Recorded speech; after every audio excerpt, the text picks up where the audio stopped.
Hi hello வணக்கம். நான் உங்கள் குகன். நான் உங்கள் மணிகண்டன். இது நம்ம நண்டு பயல்களின் அறிவாளிகளின் அரங்கம். அதாவது பார்த்தனா ரொம்ப நாள் ஆயிட்டுல. ஆமா, நீங்க வந்து ரொம்ப நாள் நீ ஆச்சு. தான் சொல்லணும். நீங்க வந்து ரொம்ப நாள் ஆச்சு. வேலை விஷயமா வெளியே போயிருந்தேன். உங்களெல்லாம் ரொம்ப மிஸ் பண்ணேன். ஷூட்டிங் வந்து ஷூட்டிங் தான். அப்படியா? ஆமா. ஆன்மா 2வா? ஆமா, ஆன்மா 2 தான். அதாவது பார்த்தனா ரொம்ப நாள் ஆயிட்டு அப்படிங்கிறதுனால விடுகதைலாம் எடுக்காம வந்திருப்பேன் அப்படின்னு மட்டும் நினைக்காதீங்க. இன்னைக்கு சூப்பரான விடுகதைலாம் நிறைய கொண்டு வந்திருக்கேன். நீங்களா கொண்டு வந்திருக்கீங்களா, கேட்டு கொண்டு வந்திருக்கீங்களா? அவன மாதிரி இல்ல, நானா தான் கொண்டு வந்திருக்கேன். நீ எப்படி? நான் வந்து மேனேஜர் சார் கொடுக்கறத அப்படியே காதுக்குள்ள வாங்கிட்டு இங்க அப்படி வாய் வழியா கூட்டு. அப்படியா? பரவாயில்லையே. சரி, ஓகே. நம்ம ஃபர்ஸ்ட் விடுகதை என்ன அப்படிங்கறத சொல்லிடுறேன். அதுக்கு முன்னாடி இந்த ஆன்மா படம் ரிலீஸ் ஆகுமா எப்படி, உங்களுக்கு எதுவும் சொன்னாங்களா? அது மேனேஜர்ட்ட தான் கேட்கணும். மேனேஜர் தான். அவர் தான் அந்த ட்ரெய்லர் எல்லாம் விட்டுட்டு இருக்காரு. ட்ரெய்லர் மட்டும் தான் விட்டுக்கிட்டே இருக்காங்க. கூடி சீக்கிரம் வரும்டா. அப்படியா? பாப்போம். அதாவது பாத்தீங்கன்னா இன்னைக்கு வந்து திருக்குறள்ல இருந்தா எப்பவும் ஆரம்பம். அதுல இருந்தே ஆரம்பிச்சிடலாம். அதாவது யார் போட்டிருந்தா? கார்த்திக். ஐடி பேர் கார்த்திக். ஸோ யார் போட்டிருந்தா அப்படின்னு பாத்தீங்கன்னா கார்த்திக் சமாதானபுரம் தான். அதாவது பாத்தீங்கன்னா அந்த குறள்லயே, அதாவது பார்த்தோன்னா திருவள்ளுவர் எழுதின முதல் குறள் அப்படின்னு சொல்லுவாங்க. என்ன குறள்? அகர முதல்ல அந்த குறள். அதாவது பாத்தீங்கன்னா முதல் குறள் இதான் திருக்குறள்லயே. அகர முதல எழுத்தெல்லாம் ஆதி பகவன் முதற்றே உலகு. சொல்லு. அகர முதல எழுத்தெல்லாம் ஆதி பகவான் முதற்றே உலகு. சரி, அதுக்கு அர்த்தம் என்னன்னு தெரியுமா? அதுக்கு அர்த்தம் என்னன்னா, இந்த உயிரெழுத்துல ஆனா எப்படி முதல்ல வருதோ தாய் தந்தைங்க தான் முதல், அந்த மாதிரி எல்லாமே முதல். அந்த முதல் கான்செப்ட்ல வரும். எனக்கு பொருள் கரெக்டா தெரியல. சரி, ஓகே, சூப்பர். அப்படிதான் நான் நினைக்கிறேன். ஃபர்ஸ்ட் விடுகதைக்கு போயிடலாம். சரி, ஓகே. ஃபர்ஸ்ட் விடுகதை என்ன அப்படின்னு பாத்தீங்கன்னா, விதையின்றி முளைக்கும் வேரின்றி கிளைக்கும். எப்படி இருக்கு வித்யா? ஒரு வித்தியாசம். விதையின்றி முளைக்கும் வேரின்றி கிடைக்கும் இல்ல, கிளைக்கும். கரெக்ட் தானே? விதையின்றி முளைக்கும் வேரின்றி கிளைக்கும். அது என்ன சொல்லு? விதையின்றி முளைக்கும் வேரின்றி கிடைக்குமா? கிளைக்கும். கிளை.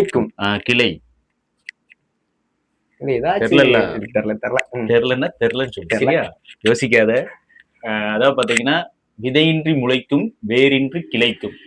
இது என்ன அப்படிங்கிறது 4 ஆப்ஷன்ஸ் கொடுத்திருப்பாங்க. அந்த ஆப்ஷனை பார்த்து கரெக்டான விடைய கமெண்ட்ல சொல்லுங்க. பரிசுகளை வெல்லுங்க. இப்போ வாங்க, இப்போ 2வது விடுகதைக்குள்ள போகலாம். 2வது விடுகதை என்னன்னா, பழம் காயாகி பந்தியிலே விருந்தாகும். அது என்ன? பழம் வந்து, மறுபடியும் கேட்கிறேன், பழம் வந்து காயாகி பந்தியிலே விருந்தாகும். அது என்ன? பழம் என்னைக்கிட காயாச்சு? அதான் விடுகதை. பழம் வந்து காயாகி சுப்ரீம் சாரோட மகிமை எல்லாமே. சரி, காய் பழமாவும் பழம் எப்படி காயா மாறும்? விடுகதே அப்படி. பழம் வந்து கொஞ்சம் யோசிச்சா வந்துடும். அப்படியா? சரி, மறுபடியும் சொல்லு.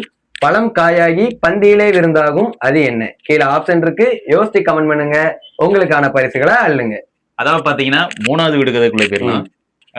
ஆவியில் குளிக்கும் அருப்பசியை தீர்க்கும். ஆவியில் குளிக்கும் அருப்பசியை தீர்க்கும். எது சாப்பாடாவா? தெரியலடா, சத்தியமா தெரியாது. சோ மறுபடியும் சொல்றேன், ஆவியில் குளிக்கும் அருப்பசியை தீர்க்கும்.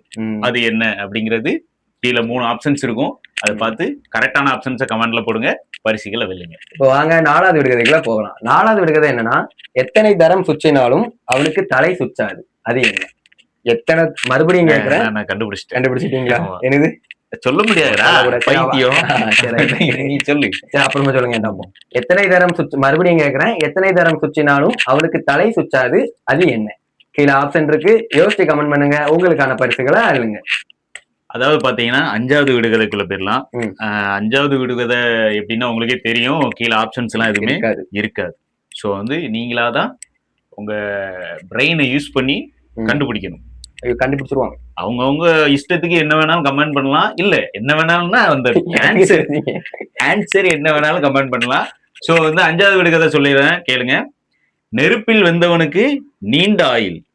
நெருப்பில் வந்தவனுக்கு நீண்ட ஆயுளா? அதாவது நெருப்புல வெந்தவனுக்கு நீண்ட ஆயுள். நெருப்புல வெந்தாலே காலி தான். ஆனா நெருப்புல வெந்தவனுக்கு நீண்ட ஆயுள். ஆயுள்னா ஆயுஸ் அதிகம்டா. நெருப்பில் வந்தவனுக்கு நீண்ட ஆயுள். என்னடா இது? என்னால யோசிக்க முடியலையா? இல்ல யோகிக்கவும் முடியல, யோசிக்க எதுவுமே பண்ண முடியல. என்னால எதுவுமே முடியாது.